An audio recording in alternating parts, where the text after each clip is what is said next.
Hello నమస్తే, welcome to my channel say something. Screen మీద చూస్తున్నారు కదా శ్రీకాంత్ గారు. యాక్చువల్గా శ్రీకాంత్ గారిది నిన్నే పుట్టినరోజు చేయాల్సింది, కానీ ఇవాళ వన్ డే అటు ఇట్లు చేస్తుందన్నమాట. శ్రీకాంత్ గారి పర్సనల్ వివరాల గురించి తెలుసుకోవాలంటే వారు మామూలుగా పుట్టింది గంగావతి అనే ప్రాంతంలో కర్ణాటకలో పుట్టారు. మార్చి 23, 1968 అనమాట. మార్చి 23, 1968లో. వారి ఫాదర్ వచ్చి మేక పరమేశ్వరరావు గారని.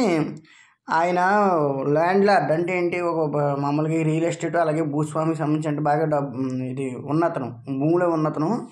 ఆయన కొన్ని వివరాలకు సంబంధించి కొన్ని వ్యాపారాలకు సంబంధించి కృష్ణా డిస్ట్రిక్ట్ వాళ్ళది, యాక్చువల్గా మేకావారిపాలెం అని కృష్ణా డిస్ట్రిక్ట్. అక్కడి నుంచి ఆ గంగావతి ప్రాంతానికి వెళ్ళడం జరిగింది, అక్కడ సెటిల్ అవ్వడం జరిగింది అనమాట. అక్కడే శ్రీకాంత్ గారు పుట్టడం, అక్కడే ఎడ్యుకేషన్ అవన్నీ కూడా పూర్తి చేసుకొని తర్వాత ఆయనకు ఉండే సినిమాల ఇంట్రెస్ట్ మీద, అంటే అక్కడ ఏదో వర్క్ చేసుకుంటేనే ఆయనకు మూవీస్ మీద ఇంట్రెస్ట్ ఉండేది. చెప్పారు కదా చాలా సందర్భాల్లో మనకి శ్రీకాంత్ గారిది ఓపెన్ లైఫ్.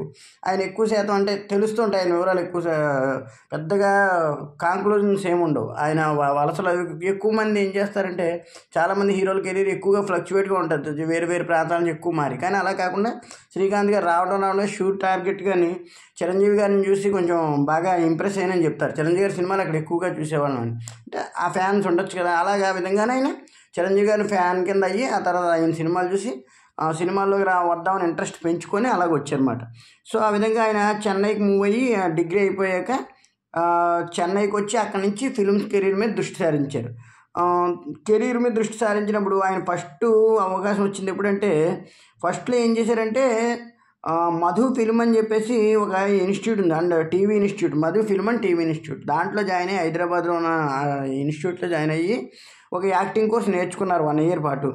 ఈలోగా తమ్మారెడ్డి భరద్వాజ్ గారు, మనకు తెలుసు కదా తమ్మారెడ్డి భరద్వాజ్ గారు డైరెక్టర్ అయిన పీపుల్స్ ఎన్కౌంటర్ అనే సినిమా భానుప్రియ గారు వీళ్ళందరూ చేసిందనమాట.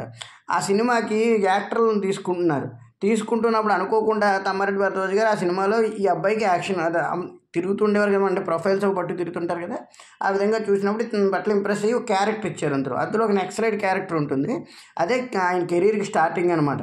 పీపుల్స్ ఎన్కౌంటర్ తర్వాత ఆయన అలా చిన్న చిన్న సినిమాలు చాలా చేశారంటే, వాళ్ళ విలన్ గాను అలాగే చిన్న చిన్న సైడ్ హీరో కింద.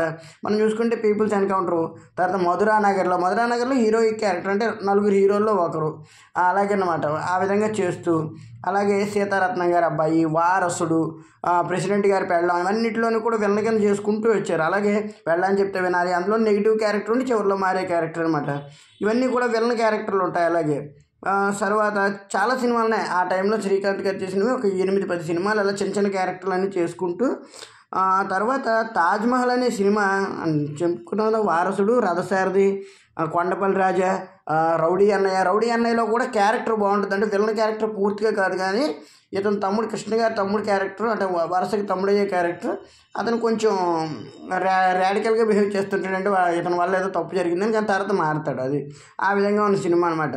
తర్వాత 93లో వచ్చి మళ్ళీ దొంగలుడు, అబ్బాయి గారు, రాజేశ్వరి కళ్యాణం, రౌడీ గారి టీచరు, చిన్నల్లుడు అని చెప్పేసి అలాగనమాట. ఆ తర్వాత 1/2 అనే సినిమా 93లో వచ్చినప్పుడు అందులో జేడీ చక్రవర్తి గారితో పాటు ఒక రోల్ ఇతను చేశారు, ఎవరో శ్రీకాంత్ గారు, అది కూడా హీరోయిక్ రోల్ అది. అందువల్ల ఆ సినిమా కొద్దిపాటి బాగా ఆడడంతో తర్వాత దొంగ రాసుకెళ్ళిన సినిమా ఒకటి, అది పెద్దగా ఆడకపోయినప్పటికీ ఇంప్రెషన్ పడింది శ్రీకాంత్ అబ్బాయి బాగా చేస్తారని చెప్పేసి. తర్వాత 94లో ఇంకా ఈవీవి సత్యనారాయణ గారి డైరెక్షన్లో నటించిన ఆమె సినిమా చాలా పెద్ద హిట్ అయిందనమాట. ఆమె సినిమాలో ఒక హీరో క్యారెక్టర్, 2 క్యారెక్టర్లు నరేష్ గారు ఈయన, ఆ క్యారెక్టర్లో శ్రీకాంత్ గారు చాలా బాగా రాణించారు. ఆ తర్వాత అదే టైంలో ఘటోత్కచుడు, ఇంకేవో 1-2 లవ్ గేము, ఇటువంటివి చిన్న చిన్న క్యారెక్టర్. లవ్ గేమ్లో కూడా హీరో కింద చేశారు, అది పెద్దగా ఆడలేదు, ఇంద్రజి గారితో వాళ్ళతోనే చేశారు అనమాట. ఆ తర్వాత 1995లో సురేష్ ప్రొడక్షన్స్ వాళ్ళు, అదే రామనాయుడు గారు ఫ్రెష్గా ఉండే కుర్రాళ్ళతో ఒక లవ్ స్టోరీ చేద్దాం అనుకున్నప్పుడు అనుకోకుండా శ్రీకాంత్ గారు అప్పటికే చాలా క్యారెక్టర్లు చేస్తుండడం, తమ్మారెడ్డి భరద్వాజ్ గారు వీళ్ళందరికీ బాగా తెలిసి ఉండడంతో తాజ్మహల్ అనే సినిమా స్టార్ట్ చేశారు. ఆ సినిమా చాలా పెద్ద సక్సెస్ అయింది అప్పట్లోనూ. ఇక్కడ 100 days కూడా, కాకినాడలో కూడా 100 days ఆడింది. తర్వాత అన్ని చోట్ల చాలా సెంటర్స్లో 100 days ఆడింది సినిమా. బాగా హ్యూజ్ హిట్ అది. శ్రీలేఖ గారి మ్యూజిక్, పాటలు చాలా బాగుంటాయి సినిమాలోను. తర్వాత ఏమో తాజ్మహల్ సినిమా చాలా పెద్ద హ్యూజ్ సక్సెస్ అయ్యాక ఊరికి మొనగాడని, సింహగర్జన 1-2 సినిమాలు చేశారు, కానీ అనుకున్నంతగా ఆడలేదు.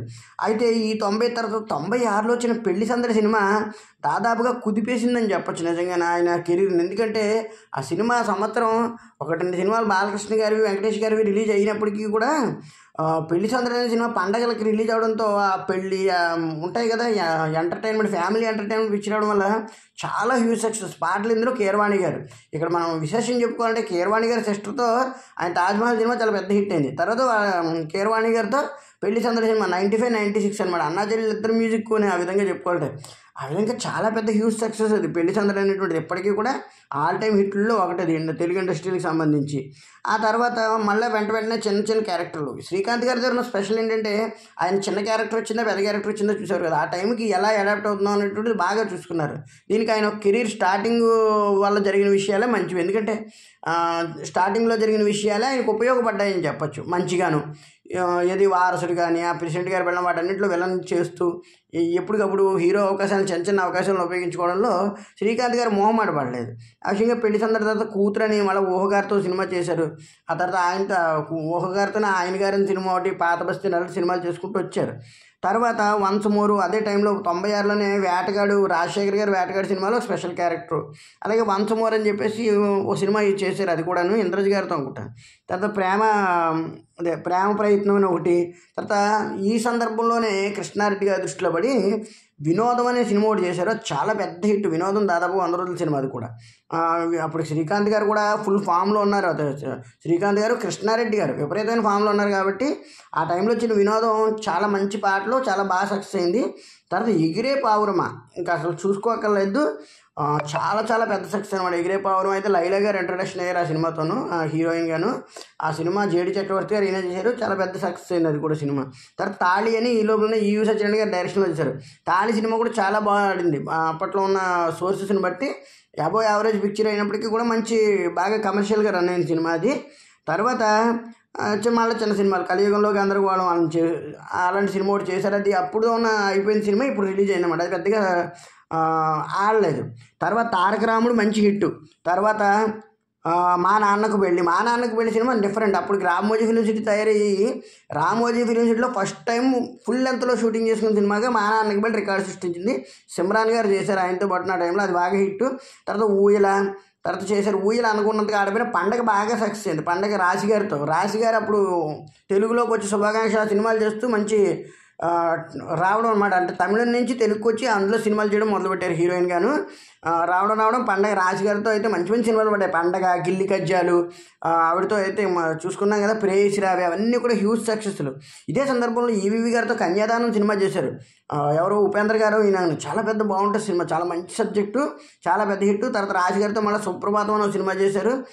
తర్వాత చంద్రలేఖ, తర్వాత గమ్యం అని ఒక సినిమా చేశారు కానీ అవి అంతగా ఆడలేదు. ఆయన గారు, చంద్రలేఖ, గమ్యం ఇటువంటి సినిమాలు కొంచెం పెద్దగా ఆడకపోయినప్పటికీ ఇంగ్లీష్ పిల్ల, ఈస్ట్ గోదావరి మూడు, ఇవన్నీ. ఈ లోపల చౌదరితో మనసులో మాట ఎస్వి కృష్ణారెడ్డి గారు సినిమాలో చేశారు.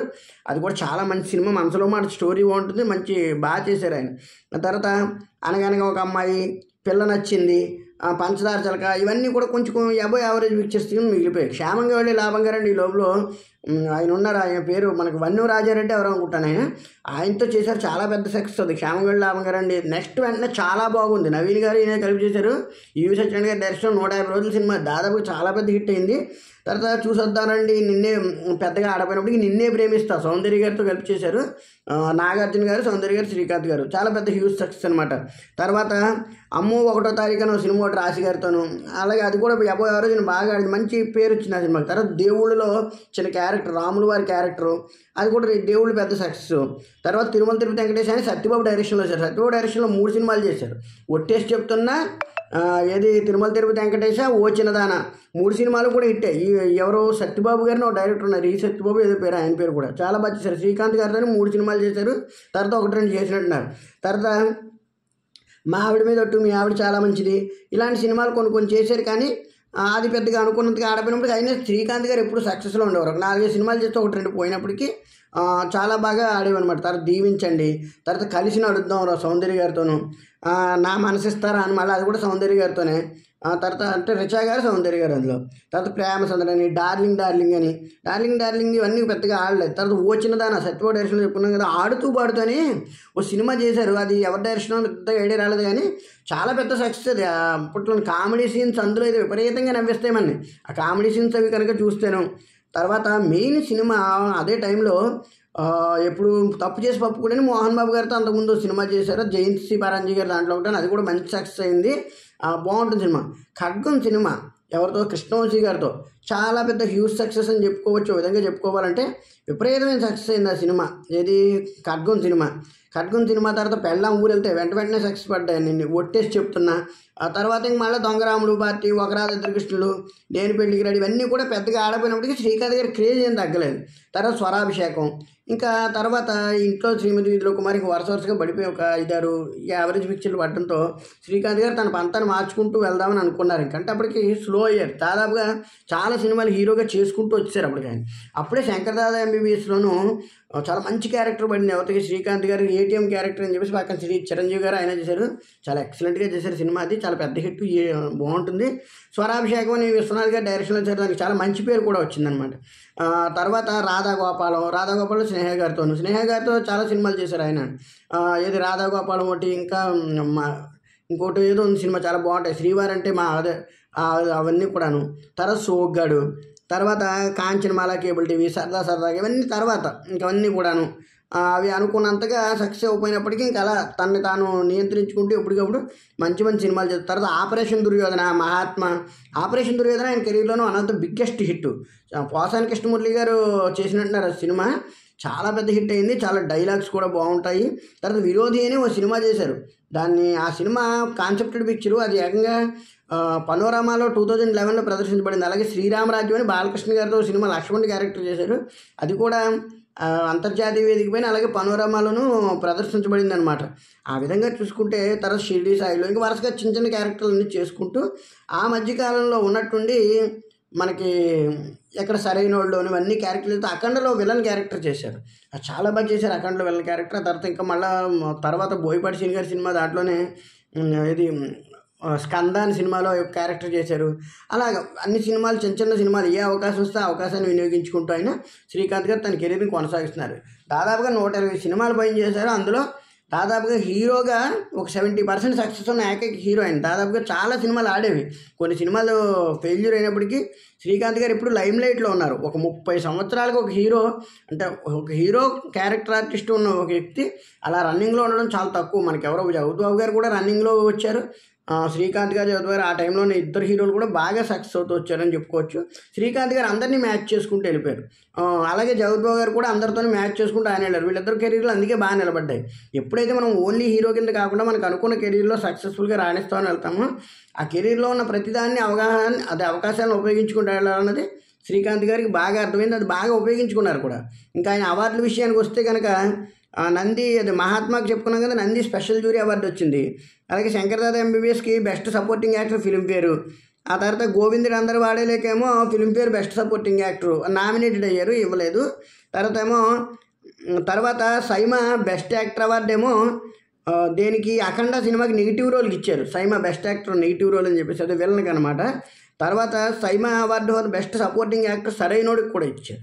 ఆ విధంగా చాలా అవార్డులు, అవి కాకుండా చిన్న అవార్డులు అవన్నీ చాలా వచ్చేవి కాబట్టి అవన్నీ ఉన్నాయి. ఫిల్మ్లకి ఎక్కువ శాతం ఫిల్మ్స్కి సంబంధించిన అవార్డులు ఎక్కువ వచ్చేవి కాబట్టి హీరోగా అంటే కూడా ఆ ఫిల్మ్కి సంబంధించి ఆయనకి చాలా అవార్డులు ఉంటాయి. ఆ విధంగా చూసుకుంటే ఇంత మంచి లాంగ్ కెరీర్ చాలా తక్కువ మందికి లభిస్తుంది. నిజంగా ఆయన కెరీర్లో రాశి గారితో కానీ సౌందర్య గారితో కానీ, రాశి గారితో మంచి సినిమాలు చేశారు, మంచి కాంబో ఉంది ఆయనకి, ఒక 7-8 సినిమాలు దాకాను. అలాగే సౌందర్య గారితో 4-5, అలాగే మంచి ఈవి సత్యనారాయణ గారితో డైరెక్షన్లో వచ్చేది ఈవి సత్యనారాయణ గారు. అలాగే ఇంకొంతమంది ఉన్నారు, ఈ సత్యబాబు, ఇంకా కొంతమంది ఒకళ్ళిద్దరు డైరెక్టర్లతో అందరితో బాగా చేసుకుంటూ వచ్చారు సినిమాలు. సినిమా కెరీర్ని ఎలా మలుచుకోవాలో శ్రీకాంత్ గారిని చూసి నేర్చుకోవచ్చు. అంటే ఎప్పటికప్పుడు తమకుండే అవకాశాన్ని బట్టి చేంజ్ చేసుకుంటూ ఎలా వెళ్ళాలనేటువంటిది జగద్బాబు గారు కానీ శ్రీకాంత్ గారు కానీ ఈ విషయంలో సక్సెస్ఫుల్ అని చెప్పుకోవచ్చు. ఇంకా జగద్బాబు గారు కూడా ఒడిదుడుకులు ఎదుర్కొంటానన్నారు కానీ శ్రీకాంత్ గారు ఎప్పటికప్పుడు దాన్ని నియంత్రించుకుంటూ వచ్చారు చాలా తెలివిగాను. ఆ విధంగా చూసుకుంటే ఇంకా శ్రీకాంత్ గారి మ్యారేజ్కి సంబంధించిన వివరాలు చూసుకుంటే, శ్రీకాంత్ గారికి ఊహ గారితో 20th January 1997లో మ్యారేజ్ అయింది. ఆమె సినిమా చేస్తున్నప్పుడే ఆవిడని ఇష్టపడడం, అక్కడి నుంచి ఆ ఇష్టాన్ని ప్రేమగా మారి తర్వాత తనని అప్రోచ్ అయ్యి మ్యారేజ్ చేసుకోవడం అంతా జరిగింది. వారికి 3 పిల్లలు, రోహన్ గారు, అమ్మాయి పేరు మేధ, 3 అనమాట. రోషన్ గారు మనకు ఆల్రెడీ తెలుసు, ఆయన పెళ్లి సందడి 2 అని చెప్పి సినిమాతో ఇంట్రడక్షన్ అయ్యారు. ఆ తర్వాత అంతకుముందు ఇంకో సినిమా చేశారు, అది గేమ్కి సంబంధించి ఏదో బాగుంటుంది ఆ సినిమా కూడాను. నాగార్జున గారి సినిమా అది కూడా బాగుంటుంది సినిమా. నాగార్జున గారు తీశారు. సో ఆ విధంగా రోషన్ గారు కూడా ఇంట్రడక్షన్ అయ్యారు. మిగతా పిల్లలందరూ ఎడ్యుకేటెడ్లో ఉన్నారు కాబట్టి మరి ఫ్యామిలీ కూడా చాలా బాగుంటుంది. ఇప్పటికీ కూడా శ్రీకాంత్ గారు ఎప్పుడు కూడా వివాదాలకు దూరంగా ఉంటారు. చాలా వివాదాలు చాలా తక్కువ దూరంగా ఉంటారు. ఎప్పటికప్పుడు యాక్టివ్గా కూడా ఉంటారు. హీరోలు అందరితో సరదాగా ఉంటారు. ఆయన వివాదాలు అంటూ తక్కువ, వైట్ పేపర్లో ఉంటుంది ఆయన లైఫ్ ఎప్పటికప్పుడు. అంటే ఆయన వివరాలు ఏం జరిగినా వెంటనే బయటకు వచ్చేస్తుంటాయి. అందువల్ల ఏంటంటే అబ్జర్వ్ చేస్తుంటారు అన్నమాట. చాలామంది లైఫ్ అలా అబ్జర్వేషన్లో ఉంటుంది, కానీ శ్రీకాంత్ గారి లైఫ్ ఎప్పుడు అబ్జర్వ్లో ఉంటుంది. ఆయన కూడా అంత క్లీన్గా ఉంటారు. చాలా వరకు కూడా చాలా సైలెంట్గా తనకు వచ్చే అవకాశాన్ని ఉపయోగించుకోవడం, అందరితో సరదాగా పోవడం అదిని. అందువల్ల కెరీర్లో ఇంతకాలమైనా ఎక్కడ ఎవరితోనూ పెద్దగా వివాదాలు పెట్టుకోలేదు ఆయన. శ్రీకాంత్ వల్ల ఇలా గొడవ జరిగింది కానీ, శ్రీకాంత్ వల్ల ఇలా జరిగింది కానీ చెప్పేది లేదు. ఏదో 1-2 సందర్భాల్లో ఒకళ్ళిద్దరు ఇలా శ్రీకాంత్ వల్ల ఏదైనా ఇష్యూ వచ్చి ఉండొచ్చు ఏదైనా జనరల్గా చెప్పడమే తప్ప శ్రీకాంత్ గారిని వేలెత్తి చూపించి ఇదే శ్రీకాంత్ గారి వల్ల అన్నీ ఇలా జరిగాయి అనేది ఎప్పుడు లేదు. ఓ విధంగా కెరీర్ అలా కొనసాగడం 3 దశాబ్దాలు, దాదాపు 30 సంవత్సరాలు అయిపోయింది. 91లో వచ్చారంటే 2024 అంటే 33 సంవత్సరాల పైన అయిపోయింది. ఈ కెరీర్లో ఎక్కడ ఒడిదుడుకులు పడకుండా అవన్నీ కూడా అలా చేసుకొచ్చారు. ఇంక సినిమాల్లో పాటల గురించి చెప్పుకుంటే శ్రీకాంత్ గారి సినిమాలో మనకి ఎక్కువ పాటలు గుర్తుంటుంటాయి. పాటలు చాలా బాగుంటాయి ప్రతి సినిమాలో. పాత సినిమాల్లో అయితే దాదాపుగా నిన్నే ప్రేమిస్తా, ఇవన్నీ కూడా పెళ్లి సందడి, ఇవన్నీ కూడా మ్యూజికల్ హిట్స్. తాజ్మహల్ ఆడుతూ పాడుతూ కానీ, అలాగేనో ఒట్టేసి చెప్తుంది, ఇవన్నీ కూడా చాలా మంచి కట్కం, అన్నీ కూడా మ్యూజికల్ హిట్సే. ఆయన సినిమాలు ఎక్కువగా కానీ, వినోదం కానీ, అంతకుముందు సినిమాలు కానీ అవన్నీ కూడాను ఓ విధంగాను. సో ఆ విధంగా కెరీర్లో అన్నీ చూసుకున్న శ్రీకాంత్ గారిది ఓ ఫుల్ఫిల్ కెరీర్ అనుకోవచ్చు. యాక్టర్గా ఆయన ఫుల్ఫిల్ చేశారు. తెలుగు ఇండస్ట్రీలో దాదాపుగా 2వ తరం ఓ విధంగా పెద్ద హీరోల తర్వాత ఈయనే ఫుల్ఫిల్ చేశారని చెప్పొచ్చు. ఈయన జగద్వారీలు అందరూ కూడా. Thank you very much. Please subscribe my channel.